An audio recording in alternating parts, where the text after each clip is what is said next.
Why does the Arnold Classic suck so much? Suck is a strong word. Do I mean that? I kind of think I do. We're going to dig into why here shortly. Chances are you probably have a good idea of where this conversation is going. We're also going to talk about some prep-related things, not mine, more generally, and we're also going to talk about some training-related stuff. So this is The Drop Set, episode 247. Thank you for watching and or listening. Let's get to it.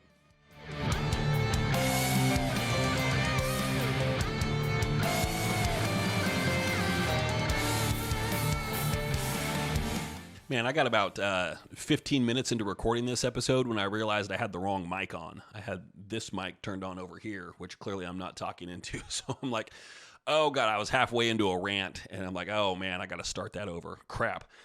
So hey, I'm Darren Starr. Thanks for joining.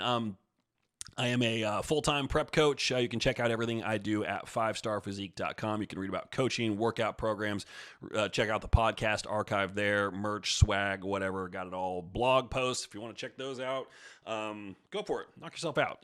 Thanks for being here. Thanks for either watching on YouTube or listening to the audio-only version. If you are on YouTube, thanks. I'm here all week, kind of. Consider subscribing. If you like what you see here, like the video, leave a comment with questions. You can also call in with questions, 865-518-6569. I will figure out how to make that work. And just so you know, you're kind of coming in on the ground floor here. The phone is not ringing off the hook. So you could call in and basically just call me names. I'll still play your clip. That's fine. I'll then probably rip you right back. So just be ready for that. But, I'm taking on all comers at this point. So, what else? What do we have? I got to go over my outline here. Hold on. Introduce self. Thank people for listening. Check out website. Call in number. This is the crap that I have to put up in front of me just to make sure I don't forget. And I forgot something. Hey, if you're listening to the audio only version of the podcast on whatever platform, leave a rating, leave a review, share the episode on social media. I'd appreciate all that. You can tag me at Darren_Star on Instagram. You can also tag 5-Star Physique on Facebook. That is always a star with 2 R's. That is my last name. So let's talk about the Arnold Classic, because here's the deal. I had just remembered I had a guy that I worked with, Brad. If you're listening, Brad, hey, how you doing, man? I love Brad. Of all the coworkers I've had in my life, Brad's one of my favorites. And he would come into my office all the time at my last corporate gig. And he'd walk in and be like, okay, so here's the deal. And I knew he was about to get on some soapbox about something, which was always hilarious. It was great. So I'm going to soapbox here for a little bit, because here's the deal. Why does the Arnold Classic suck? So it was just this last weekend, and let's preface all this by saying the Arnold Classic is the second biggest bodybuilding show in the world. That is really the basis for most of this rant that you're about to hear.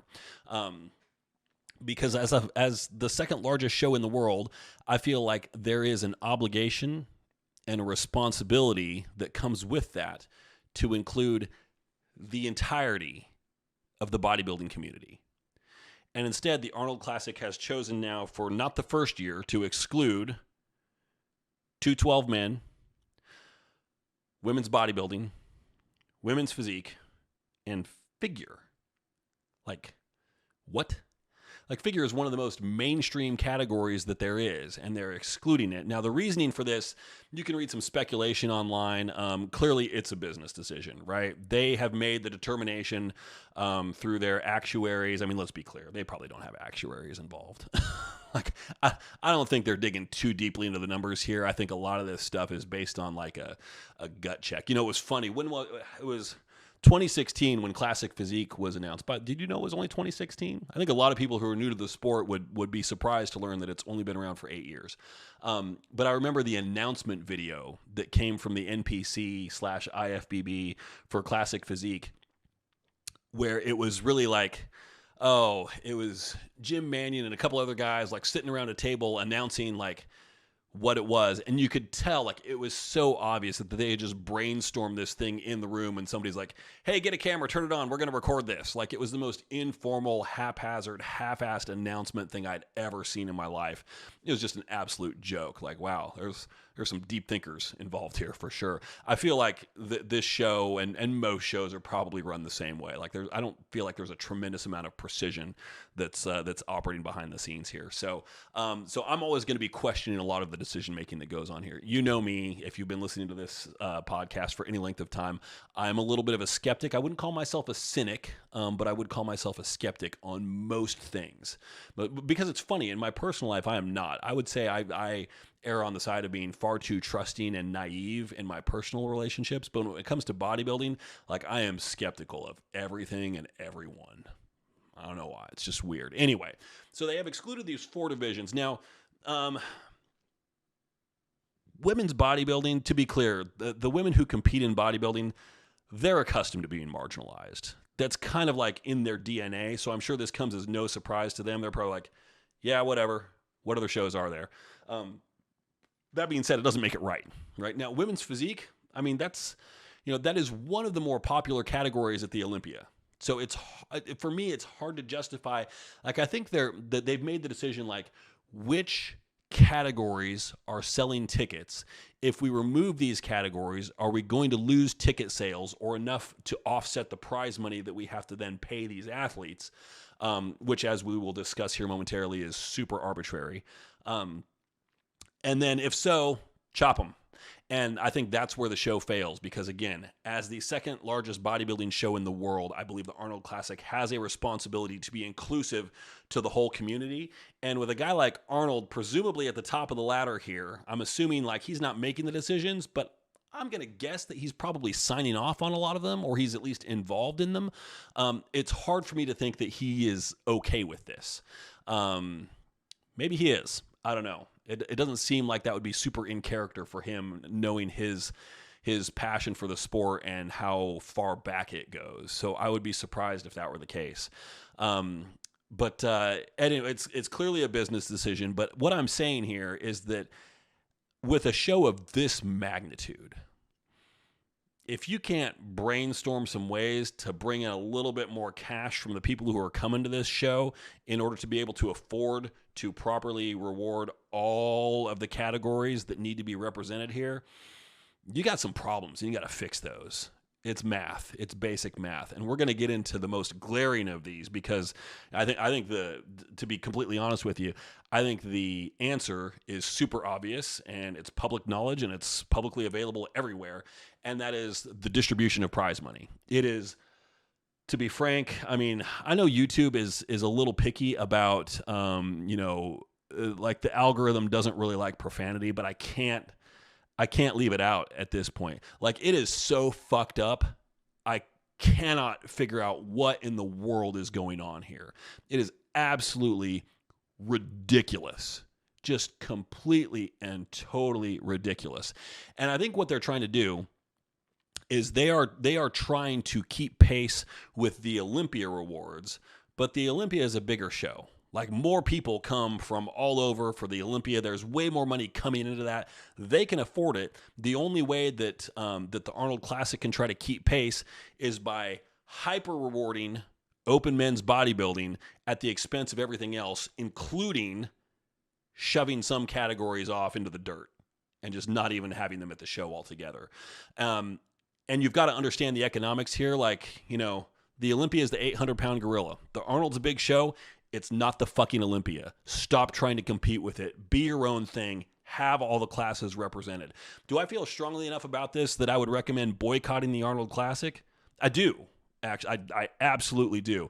I think it's just total and complete bullshit that they're not having these categories at the show. I think it's just absolutely ridiculous. Now, is a boycott going to happen? No, of course not. But honestly, I think it should. It's just ridiculous. So let's dig in on some of the numbers here and just talk about how absolutely ridiculous this is. So first of all, let's just go over the class winners or the category winners for all of the categories here. So this year, men's open bodybuilding, Hadi Chupin won $300,000. Congrats. By the way, none of this is about Hadi. None of this is about Wesley Vissers, who won Classic Physique and took home 60 grand. Awesome. Never met any of these people. I'm sure they're great people. That's great. Men's physique. I don't know if this is a typo or if I'm just an idiot. Diogo Montenegro won 10 grand. 10 grand? Really? It's a pretty steep drop. Bikini. Laura Lee Chapados, 10 grand. Okay. Fitness, which, okay, let's have this discussion. Why is fitness at this show if figure, physique, women's bodybuilding, and 212 aren't? Like, if you were going to pick one category to chop off, why would it not be fitness? No disrespect to fitness competitors, but let's be clear. Your category has been dying for 20 years. Like it's been fading into obscurity for 20 years. Like if you go and compete at a local show in fitness, you are automatically nationally qualified because you're probably the only one there. So you're guaranteed a top 2 finish. Like you don't even have to know the moves at all. And then you could find yourself at USA's in fitness. Now you're going to get your ass kicked there, but like the level of competition is so low just because the barrier to get into it is so high. It is a dying category for that reason. Now, there are still elite performers at the highest level, to be clear. Some great physiques. There's some just absolutely ridiculous displays of talent and skill that I can't comprehend. I don't pay too much attention to it just because it's like, it's like a monkey trying to judge a taekwondo fight. I'm like, what does he know? What do I know about fitness routines? I don't know anything at all. So it's kind of embarrassing on that level. Like it's so far out of my league. I just totally don't get it. But you want to talk about a category that is not bringing in money to the show? It's fitness. So why then did Ariel Catter win 25 grand more than the physique and the bikini winners combined? Like, what the fuck is that about? No disrespect to Ariel. I'm sure she's a great person, great athlete. Again, I don't understand anything that she does on stage, but 25 grand for the most marginalized of all categories, and you can't bring figure, physique, or bodybuilding into this show.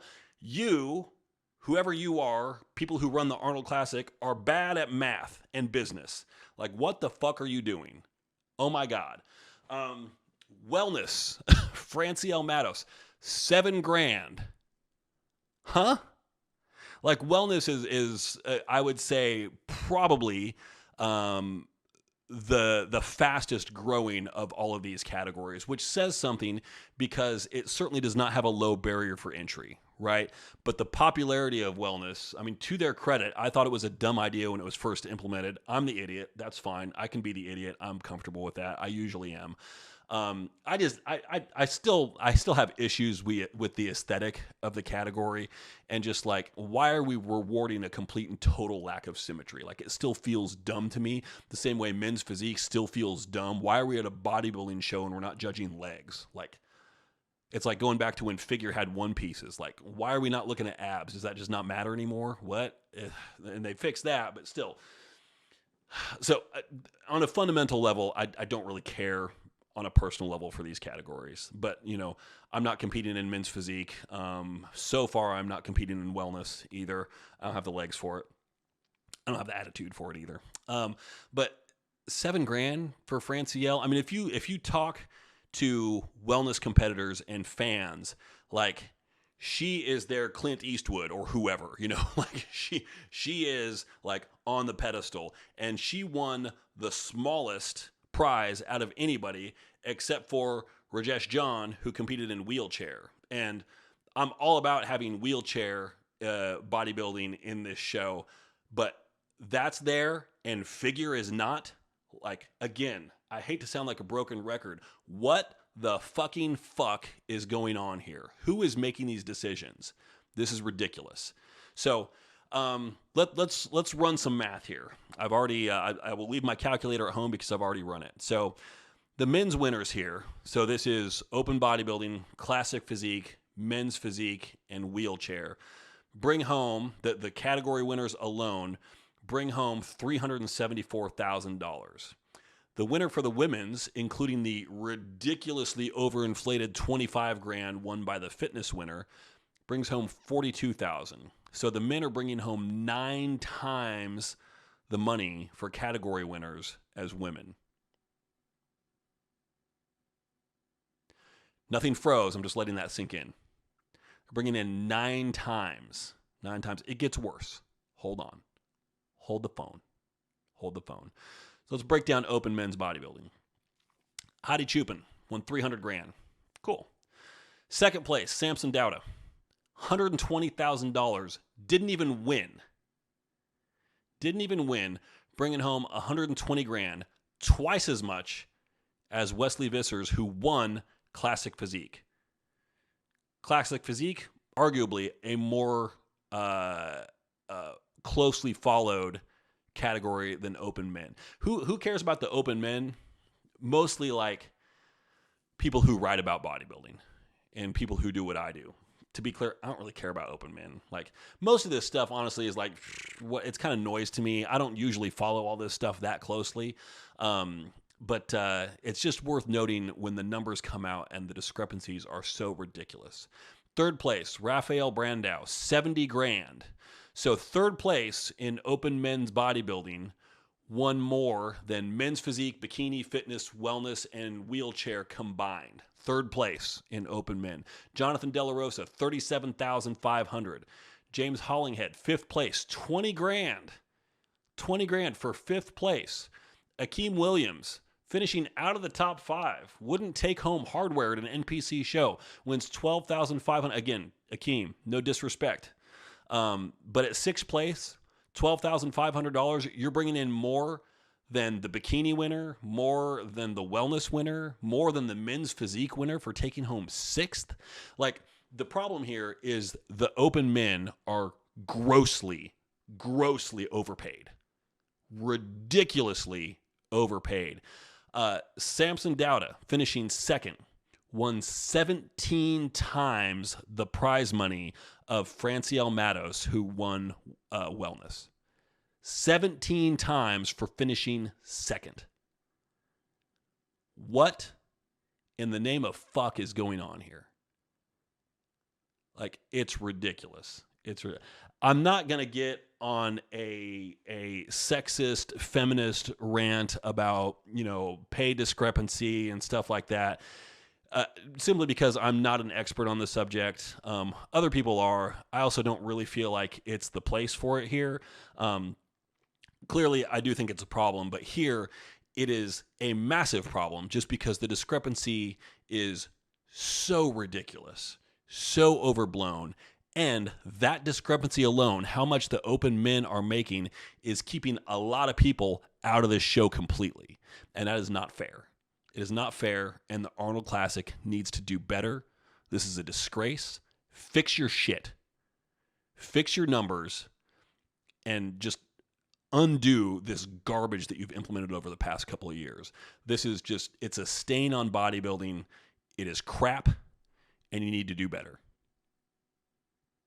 There you go. Okay.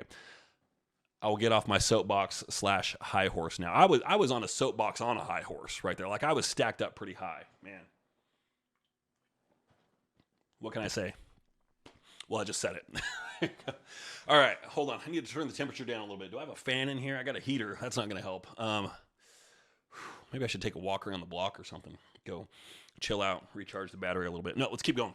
Okay, so next thing I wanted to talk about was we're in prep, or you're in a cut. It doesn't have to be prep for a show. We're just in a cut. And I'm having this conversation more and more with clients recently, just because I think there should be some flexibility in how this is handled. So we're kind of approaching we're at a plateau where it looks like one's coming. We're approaching a plateau. Clearly the answer here is, we need to increase our deficit somehow. How do we do that?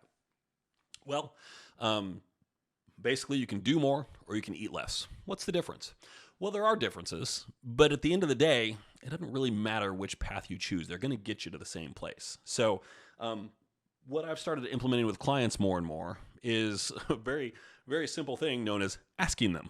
Because, if somebody, like a client of mine, Jordan, for example, who we were kind of tentatively thinking about doing a show, but he's like, no, I'm just going to aim for this date that's very close to this show that we were considering. We're going to treat it kind of like a mock show, and we're going to prep as though it's a show, but it's not going to be.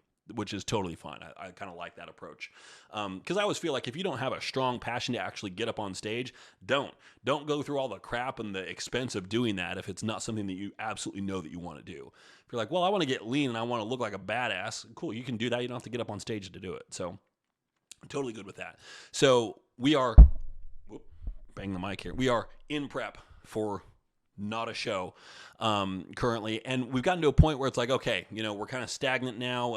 It kind of looked like maybe we were, but we were still making some progress, and then this week it's like still progress, but it's slowing down. So just to keep our rate of loss where we want it, it's like we've got to increase our deficit somehow. And so I asked him, because he's a busy guy, he's got a lot of stuff going on, he's got family, he's got business ventures he's working on, and his schedule is pretty jam-packed. And so I said, personally, if it were me, and I've implemented this for myself during my prep, I would rather do more cardio and keep my food high rather than save the minutes on my day by doing less cardio and dropping my calories down. Just because I know from previous experience for me, when my calories go down, I start to get a little hangry, especially like this early on for me in my prep, because I'm just approaching 13 weeks out. I've still got a lot of time to go. I just know that if I start pulling calories down further now, that food fixation is going to start to go up. Appetite's revving up when it already is. Performance is going to start to dip, and I'm going to have some issues. Whereas cardio, like if I'm just doing moderate intensity cardio, I can do a ton of that. Like and so I'm doing 90 minutes a day right now. 90 minutes, it sounds like a lot, but it's broken up into 3 30-minute sessions. It's some time on the bike in the morning, some time on the treadmill post-workout, and some time walking around the neighborhood with my dog in the afternoon. So it's pretty easy, and it keeps that calorie burn kind of coming in steadily throughout the day. I can support that in my schedule. I mean, I've got to kind of move some things around to make it fit and still get everything in that I have to do with work and other stuff, but it's doable. And I would rather do that and keep my calories high, because then my appetite's going to be a little bit more manageable, a little bit easier to maintain. My training performance is going to be higher in the gym. So Jordan, he took the opposite path, and he's like, my schedule is pretty tapped out. I don't know that I can squeeze more in. I might be able to, but for right now, let's just take the calories and drop them down a little bit. And so that's what we did. So we will check in early next week to see whether we made that decision just a couple of days ago. So we'll see how that goes. But I mean, it's going to do what we need it to do. And eventually there may come a time where it's like, yeah, we're kind of feeling it on the diet side. We're kind of seeing things slow down again. So it might be helpful to go ahead and make another little jump. How do we feel? Do we want to try and squeeze in an extra little bit of cardio here and there? Because it could just be like, rather than adding sessions, just take your current sessions and add 10 minutes onto them. Now, if you're only doing 2 sessions, adding 20 minutes of cardio for the week isn't going to do much. But for me, like if I'm doing, my 30 minutes on the bike, 30 minutes on the elliptical post-workout, 30 minutes walking around the neighborhood, well, if I change one of those 30s into a 40, that's an extra, math, 20 times 140 minutes for the week. That's an extra 2 hours. So that adds up. Yeah, it's only an extra 10 minutes. So I can squeeze an extra 10 minutes. I don't want to. Let's be clear. I don't want to grind on the elliptical for 30 minutes. I certainly don't want to grind on it for 40. But given the option between doing that or pulling calories down, like I'm going to do that because I like food. I like to eat. I like to perform well and not feel like I'm tanking too hard in the gym. And knowing that eventually it's going to have to come down. That's the thing. So you can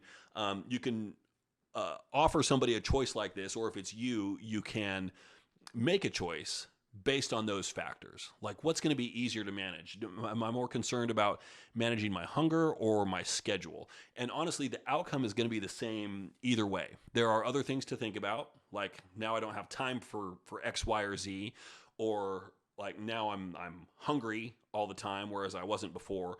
But in prep, it's about sacrifice. And you're going to have to make a sacrifice on something.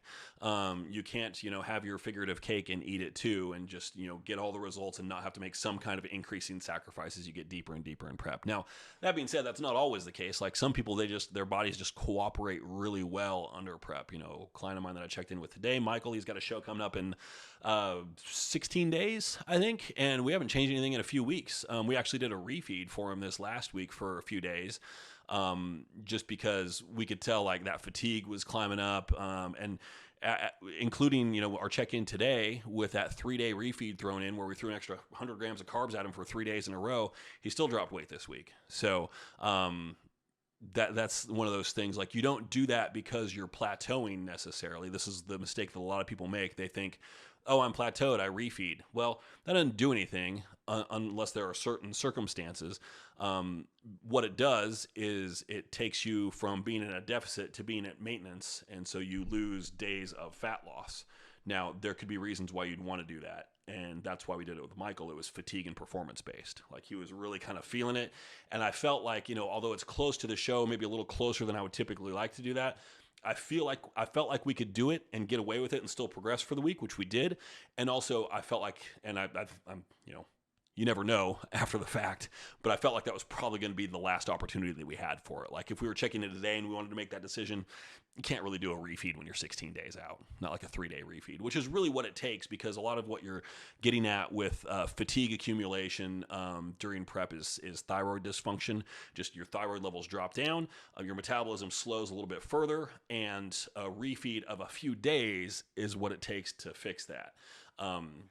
Just a single day refeed or a cheat meal doesn't really provide enough time back at maintenance to really drive the kind of repair that we need for that. Now, the exception to this, we're kind of getting off into a different conversation here, but it's worth having. It's related. Would be a refeed or a cheat meal for reasons other than fatigue management or performance decline. And that would be like the person who stresses out over their diet. And like, oh my God, my life sucks so bad. I can't eat this, that, and the other thing, blah, blah, blah, blah, blah. I have, where's my pen? I just realized I'm going to need to make a note here. Hold on. Mark the tape. 26:30. Okay, cool. That's what my timer says right now. So I'm going to throw up where is it here? I'm going to throw up a card over here for YouTube, linking to my prep vlog series that I'm doing. I put those out every Monday with an update on the week that was for me. So I talked about this recently, about cheat meals and dietary stress and cortisol management. This also applies during peak week as well, where the value in doing a cheat meal or a refeed to try and combat weight that is stuck is if that weight is stuck due to a spike in cortisol caused by diet-related stress. Like somebody who stresses out about their diet and is just like focusing on how starving they are all the time, how they can't eat this and that and the other thing, and my life sucks, etc. Suddenly you give them a cheat meal and then they drop 2 pounds. Like, yeah, that's because the cortisol just flushed out of your system because you got that that kind of like post-cheat meal, like, fuck, I finally got to eat something kind of feeling, right? Cortisol dissipates, but the thing is, it's going to come right back as soon as you go back on plan and start accumulating more days of not having a cheat meal. So the solution, and I talked about this in my, I think it might have been the latest prep log, which would be at this point the 14-week out log. What I talked about is eliminating dietary stress by just being cool with it. And that's the approach that I'm taking here with this prep, is just a complete, total, full understanding that you're doing this voluntarily to yourself on purpose with a goal in mind. And if you don't just say those words, but you really, really believe them deep in your soul, then you can find some peace and eliminate that dietary stress. And therefore, you don't get that episode where your weight is stuck due to cortisol. And then you don't need to manage that through a refeed or cheat meal, which, you do that. And that's, a big cheat meal can absolutely undo an entire week's deficit. I've done it myself before. I know how easy that is. So is one meal worth taking a week off the calendar with no progress? And then it's like, oh, we made some progress. Cool. Well, we've just kind of caught up to where you need to be anyway. So we didn't really gain anything from that. Like, we had a week of no progress because you were stressed. Then we had the cheat meal. Then we get the progress that you should have had last week, and we're still a week behind. So it's kind of a vicious cycle that can continue to repeat. And so just being at peace with it. And this is the kind of stuff that I love from clients when they're in prep, and I kind of ask how they're doing, and they're like, I'm fine. And they say like, it's hard, but it's supposed to be. Like, yeah, 100%. It's hard, but it's supposed to be. And being now I'm at 13 weeks and 2 days out as of the day we're recording this, which will probably be 13 weeks and 1 day by the time it goes live, hopefully tomorrow on Friday the 8th. Happy birthday, Mom, on tomorrow. Hell yeah. Like I have been in prep now for almost 9 weeks because I started at 22 weeks out. So, it's been a while. It just hasn't been super challenging. So I'm still like very, very comfortable in this. Like, yeah, I'm totally good with this space. Like, would I love to go out and eat a burger and fries, or what hit me the other day? Taco Bell for some reason. I think I was thinking back to, the interview that I did with Hannah Hussein, and she was talking about Taco Bell. And I'll link that card up in the corner as well. Where are we at here? 3013. Okay, cool. Making notes, like, where do I need to add cards when I post this to YouTube? In my interview with Hannah, it was great because I asked her, like, what's your favorite cheat meal? And she said Taco Bell, and I totally called her out on that. I'm like, are you serious? Taco fucking Bell? But now I'm like, God, that does sound so good. Like, I'm embarrassed to admit it, but it really does. But I can't have it, so do I care? No, it's fine. So I've been talking about Taco Bell now for 14 minutes. No, I'm not fixated on that. I'm totally cool. What are you talking about? Man, have you had that Gordita Supreme? Do they still have Gorditas? I never had one. I don't even know what a Gordita is. I just know the word. Anyway, where were we? Can we rewind the tape and see what I was talking about here? Cheat meals. Yeah, so where I'm at right now, still like 13 weeks out. And to be clear, like, I did have kind of a half cheat meal for my birthday this last Saturday. It was really macro appropriate, though. It wasn't anything wild. I still dropped weight the next day. I wasn't really feeling it. It was more just like, I'm going to be honest. I'm going to blame my wife on this one and throw her under the bus. Because she said, do you want to go out for your birthday? And I could tell, like, she was thinking, like, please say yes. Not because she wanted to or wanted me to, but I think she wanted me to I'm guessing here. I don't know for sure. I haven't asked her. I'm thinking she wanted me to just try and do something kind of normal still while on prep. And so I did. I kept it clean. It was steak and potato with a salad. Nothing wild. It was great. I loved it. And if I don't get anything like that for the next 13 weeks, I'm totally fine. As of right now, revisit this in 6 weeks and let's see if I'm still singing the same tune. So, okay, let's talk now about, I wanted to do a little bit of training stuff here. So these are questions that always come up, and this can probably be part of a recurring series. Best exercises for fill in the blank body part. When we're talking about something like this, it always comes down to, well, what are we trying to do? So, like, if we're trying to, because some body parts are more complex than others. So I wanted to start with 2 today so that we can kind of dig in on a fairly simple example and something that's a little bit more complex. So we're going to start with chest and then move on to back. Now, chest is fairly simple. You've got a pec major and a pec minor. And then, you get people talking about targeting, like, upper chest, lower chest, inner chest, outer chest, etc. Like, just keep in mind that your ability to hit any of those areas, what you're really doing is just biasing certain fibers a little bit more than others. Like, you could very easily make pretty much any cable exercise a little bit more of an upper chest emphasis or an inner chest emphasis, just based on how you adjust your grip. But also, it's not like it's going to be some wild and crazy change and like, oh, now we're recruiting 80% upper chest fibers and the rest of it's relaxed. It's like, it's all the pec, it's all contracting, so it's just like what fibers are going to get biased a little bit more. So I'm going to leave that kind of out of the discussion and just talk about pec in general. What is the best exercise? And to be clear, for chest, it's fairly simple because you have basically more or less 2 exercises for chest. There's a press and there's a fly. Now, there's a billion variations of all of those. But I will say that the best exercise for chest is not going to be a fly. If you try and build your chest using exclusively fly movements, you're not going to have as good of a time as you would incorporating some presses. It's just a fact. You could also throw a pullover into the mix a little bit. I've programmed that in on chest days periodically. I feel like it's primarily a lat exercise. The pecs are involved a little bit, but it's not a favorite of mine. So it's going to be some variety of a press. Now, here, And then to be clear also, like this answer it can vary wildly depending on who I'm talking to. And if I wanted to help somebody figure out what it is, here are the things that I would have them think about. So there might be a small visual component to this. So YouTube, you're on board. Audio listeners, I think you're probably going to be fine with it as well. So I think you'll get what I'm saying. So first of all, free weight or machine. A lot of this it comes down to preference. One is not better than the other unless there's a reason for it to be. And for me, machine is better than free weight always, because a machine gives me, with my 47-year-old fucked up shoulder, an opportunity to micro adjust my positioning to get myself in just the right spot where my shoulder feels happy with it. I was doing a hammer strength plate loaded machine shoulder press today. So not for chest, but for shoulders.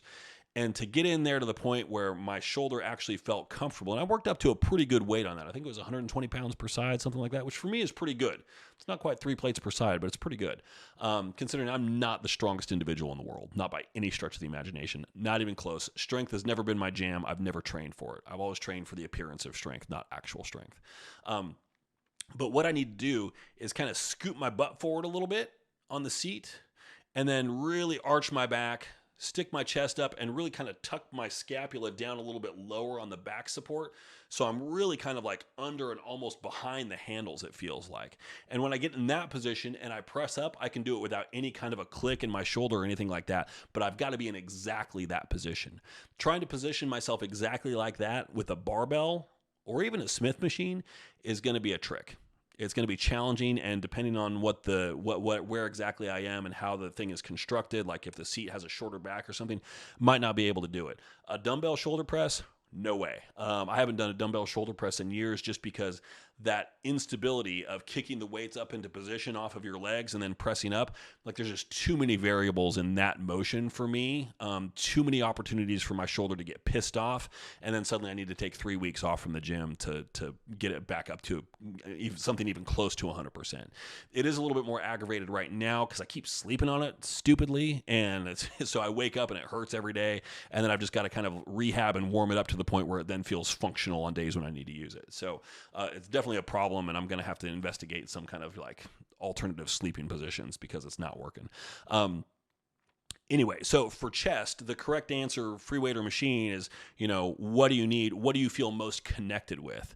And then the next thing will come down to angle. And keep in mind, like if you've got access to like what my gym has, there's a Cybex machine chest press, there's a Life Fitness machine chest press, and then you've got hammer strength, flat, incline, decline chest press. So you got 5 options here, which really is an infinite number of options, because in each one of those, you can micro adjust how you sit in the seat to change the angle of attack on that thing. So you can turn that incline press into, almost a shoulder press, depending on how you position yourself in the seat. That decline press, you can change it to be more of a flat press, just kind of bias it a little bit more towards a flat movement pattern based on how you move yourself in the seat. So what I tell everybody to do is just sit right here, just sit in your chair. Let me kick my arms up here. Arms on my chair, so my hands can move freely, my arms can move freely. And what you want to do is take, I'm going to use my left hand here because my left arm, because my left shoulder is happier than my right, and I'm just going to mimic a pressing motion here, and I'm going to forcefully push forward as though I'm pushing against resistance, and I'm going to feel that left pectoral with my right hand, and I'm going to press downwards a little bit, and then I'm going to press upwards a little bit, and then I'm going to try and go a little bit wider. And I might change my grip and go neutral. And what you're feeling for with your right hand is you're feeling the pec, and you're like, what is getting the biggest contraction here? Like if you press really far up like that, like this is more of the angle of like that hammer strength incline press. Like I feel almost nothing here until I start to bring it in closer to the midline of my body. But out here, like I feel almost no engagement from that at all. So I know like that is a bad movement pattern for me. If it's flatter, yeah, like that feels a little bit more connected right there. That feels like it has some utility. If I go neutral grip, now we're talking. I really feel like the inner fibers here are really starting to take over. So if I wanted to really like, it's just a good comprehensive press for me all over. But if I really wanted to emphasize that inner part of the pec, I'm going to go with a neutral grip. Again, neutral grip looking like this. Where are we at here? There you go. The thumbs up grip, palms facing towards each other. Neutral grip, and I'm going to press like right around straight out. So, hand at about shoulder height from an upright position as you press forward. So kind of a flat, neutral press. That's the thing where I feel the most connected. And so what I'm going to be looking for is a machine that lets me kind of mimic that. If I can find one. And if I can't, well, I might want to try the same thing with a cable, like a cable press, because you could also do that. I could try it with a neutral grip dumbbell press, flat bench, just because I feel also like I could do that with dumbbells light enough to where it wouldn't necessarily be a huge problem. Like I feel like I could have a little bit more control with that. But play around with that. Like before you even get into the gym, just play around with pec activation, playing around with different angles and different wrist positions, and see what feels like it's giving you the best contraction in the pec. Now for back, different thing here because we've got multiple muscle groups in the back. So let's focus here just on traps versus lats, trying to keep it a little bit more simple. So traps, that's the, you're looking at my front here, but it's the fan-shaped muscle that runs about like this on your back. Everybody thinks traps is being up here. That's just the upper trap. You've got mid and lower trap as well. Typically, the thing that's going to help with trap development is going to be, a higher pull. Something like this. You can also do an upper back or a trap biased pull down, which it's a pull down where you're angled back a little bit more and you're pulling just a little bit higher. So you're kind of like trying to mimic that. Think of a wide grip row that's pulled to around chest level. A lat is going to be something more like a neutral grip thing, like a neutral grip row. Think like a close grip cable row, or your more conventional pull down, something like that, a straight arm pull down, etc. And once again, you've got to think like, well, what are you trying to target? So best exercise for back, I would say there would have to be two, because one of them is going to be for lats and one of them is going to be for traps. I would say if you have something where you're trying to hit everything comprehensively, that's good, but it's probably not the best exercise for both at the same time. So, and for me, I have a few staples that I move back to here. A lot of this also just comes down to skill development. Like, what exercise do you have the highest level of skill with? Which means that's the one that you're going to be the most engaged with. You're going to have the greatest proprioception and mind-muscle connection with that movement. That's usually the correct answer. And so I always want, like, my clients, like I throw workouts at them constantly that are varied and changing to try and help them figure out, like, what is the thing that's going to connect the most for them specifically. And it's always changing. It's always changing. So, like, what was working well for me 6 weeks ago might not be what's working well for me today. 6 weeks ago, I would have said straight arm pull down. Like, I could just do a workout that consists of 20 sets of that, and that's going to smoke my back in a way that nothing else possibly could. Lately, it's been like, it's cooled off a little bit, but what's really feeling good is a wide neutral grip pull down now. So yeah, let's hammer that. Cool. But you want to be exposed to all of these things so that you can get a connection with all of them. And then, like, if your life depended on it, you can get a good quality, high activation set with just about anything. So keep in mind also, like, people will sometimes, if they're really trying to emphasize their back development, they will do like a day for width and a day for thickness, which, okay, I think that's a terrible way to describe it, because, what creates width? Your lats create width. What creates thickness? Well, your lats and your traps. So I would describe that instead as being a day for thickness, a day for traps and a day for lats, which that can kind of make sense. I don't typically program that, but if somebody was really wanting to emphasize their back, that's probably how I would do it. Because I think there's some value in that. Exercise selection would be important there, but I think that could work. But keep in mind, like, you can't make your lats wider without making them thicker as well. So the idea that you can kind of completely divorce those two is not true. If you do a pull down, you're making your lat wider, and it's also getting thicker at the same time, just through the mechanism through which it acts, how it articulates. So, and again, it's more skill based than anything else. And back is a tricky one, just because people do struggle with mind muscle connection on back more than anything else, because you can't really see it working. Like, you can kind of see your lats popping out a little bit, but it's just not quite the same, and you can't really see your traps at all when you're working them.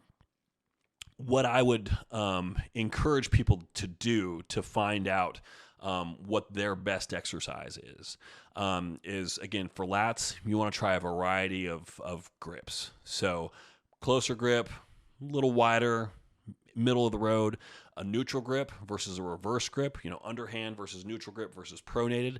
Play around with those. Play around with your angle of attack a little bit. Play around with, a plate loaded or a selectorized machine versus a cable. Try a dumbbell row. Try a T-bar row. Like, try everything.